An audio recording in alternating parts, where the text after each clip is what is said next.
Belakangan ini media sosial di Malaysia sedang ramai membicarakan satu topik yang cukup mengejutkan bagi banyak orang.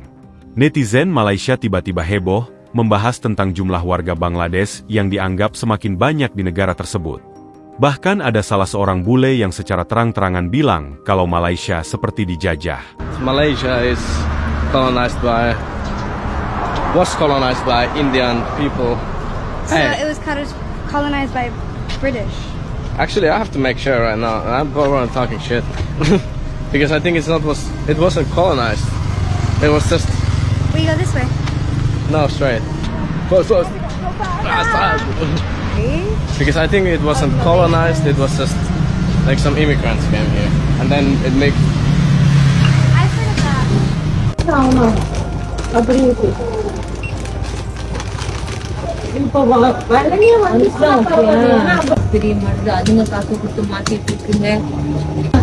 Belanja di India kan ini?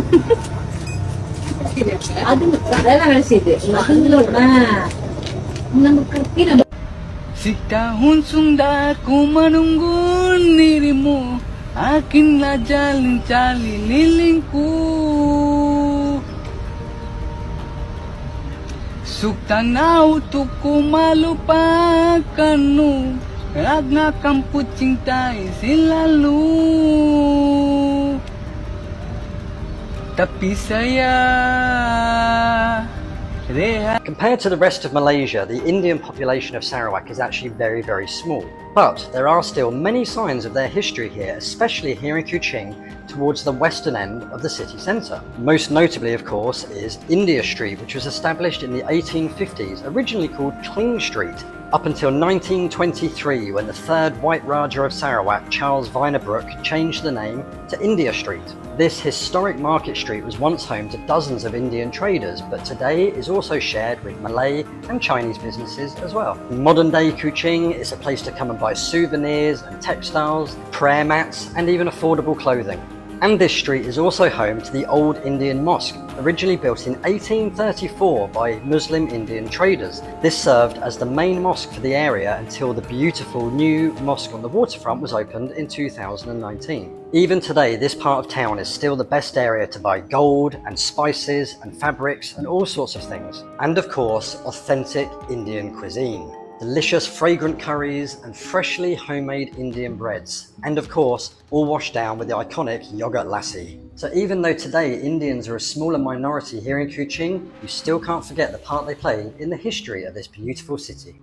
Dari kondisi ini, keresahan soal banyaknya orang Bangladesh bahkan telah sampai pada titik yang begitu sensitif. Ada sebuah video di mana salah satu orang Malaysia mengomentari tentang banyaknya orang Bangladesh yang ikut berbuka bersama. Ramai yang kurang berpuas hati sebab yang datang iftar di masjid dan surau ni ramai geng Bangla. Sebagai seorang yang memang berbuka di masjid, saya memang nampak perkara ni berlaku. Pertama, kita tak boleh halau sesiapa dalam kalangan umat Islam yang nak berbuka di masjid dan surau. Kedua, kalau korang perasan, geng Bangla ni dia selalu datang dalam 30 minit awal dan dia terus penuhkan tempat duduk dan ambil makanan siap-siap. Jadi, nak tak nak, anda juga kenalah datang 30 minit lebih awal atau lagi awal lagi bagus. Walaupun sebagian orang mencoba bersikap lebih tenang, perdebatan di media sosial tetap saja berlanjut. Sebagian netizen Malaysia masih merasa tidak puas dengan kondisi yang mereka lihat. Mereka berpendapat bahwa jumlah pekerja asing dari Bangladesh yang terlalu banyak tetap harus menjadi perhatian serius. Namun ada juga sebagian masyarakat Malaysia yang mencoba melihat persoalan ini dengan sudut pandang yang lebih tenang. Di tengah berbagai perdebatan yang terjadi, perhatian sebagian netizen Malaysia akhirnya beralih pada pengalaman Ramadan di Indonesia. Banyak orang Malaysia yang berbondong-bondong ingin merasakan suasana yang berbeda di Indonesia. Di Indonesia, hampir setiap kota terasa hidup selama bulan Ramadan. Jalanan dipenuhi dengan berbagai aktivitas masyarakat yang menunggu waktu berbuka puasa.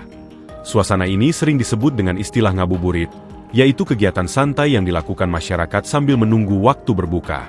Bagi sebagian warga Malaysia, tradisi ini terasa sangat unik dan menyenangkan.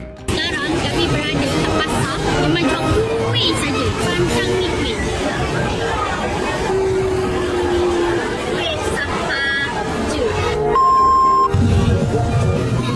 Pantang ni kuih. Kuih sahaja. Macam mana? Gila. Banyak gila lah kuih dekat sini.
Kat mana lagi nak cari tempat yang semuanya kuih?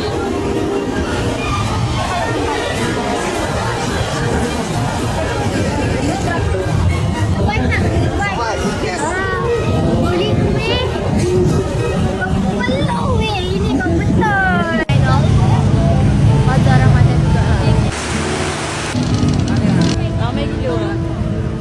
Tak tahu dia apa. Banyak gila. So nak cari SLR tapi SLR tu kita beli dekat kedai lain. So kita nak tengok je apa yang ada jual kat sini. Kita tengah tunggu otak crispy. Panas. RM5,000 Pak. Bazar Ramadan geng. Takoyaki. Ya enggak pakai saus. Masih lama ya. Tunggu aci digulung. Right. Kuih lah. Buat video sini. Lagi suruh. Saya nak tunjuk Makan with the view. Sembutnya. Dah, tadi kan dah mati. Dah letak puasa.